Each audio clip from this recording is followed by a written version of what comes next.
بسم اللہ الرحمن الرحیم.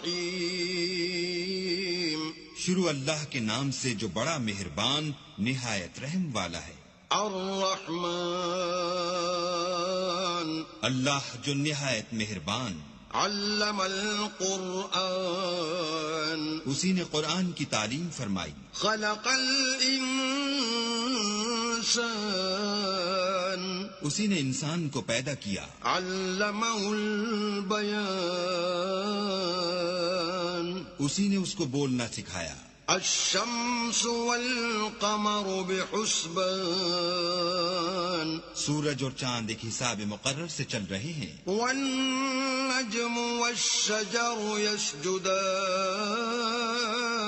اور بوٹیاں اور درخت سجدہ کر رہے ہیں. والسماء رفعها ووضع الميزان اور اسی نے آسمان کو بلند کیا اور ترازو قائم کی. أَلَّا تَطْغَوْا فِي الْمِيزَانِ کہ ترازو سے تولنے میں حد سے تجاوز نہ کرو. وَأَقِيمُوا الْوَزْنَ بِالْقِسْطِ وَلَا تُخْسِرُوا الْمِيزَانَ اور انصاف کے ساتھ ٹھیک تولو اور تول کم مت کرو. وَالْأَرْضَ وَضَعَهَا لِلْأَنَامِ اور اسی نے خلقت کے لیے زمین بچھائی. فِيهَا فَاكِهَةٌ وَالنَّخْلُ ذَاتُ الْأَكْمَامِ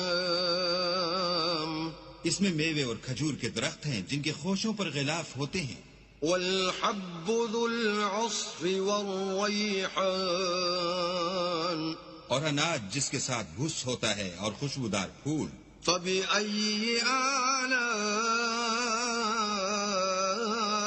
رَبِّكُمَا تُكَذِّبَانِ تو اے گروہ جن و انس، تم اپنے پروردگار کی کون کون سی نعمت کو جھٹلاؤ گے. خلق الانسان من صلصال كالفخار اسی نے انسان کو ٹھیکرے کی طرح کھن کھناتی مٹی سے بنایا.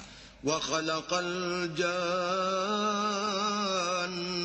من مارج من نار اور جنات کو آگ کے شعلے سے پیدا کیا. فَبِأَيِّ آلَاءِ رَبِّكُمَا تُكَذِّبَانِ تو تم اپنے پروردگار کی کون کون سی نعمت کو جھٹلاؤ گے. رب المشرقین ورب المغربین وہی دونوں مشرقوں اور دونوں مغربوں کا مالک ہے. فَبِأَيِّ آلَاءِ رَبِّكُمَا تُكَذِّبَانِ تو تم اپنے پروردگار کی کون کون سی نعمت کو جھٹلاؤ گے. مرج البحرین یلتقیان اسی نے دو دریا رواں کیے جو آپس میں ملتے ہیں. بینہما برزخ لا یبغیان دونوں میں ایک آڑ ہے کہ اس سے تجاوز نہیں کر سکتے.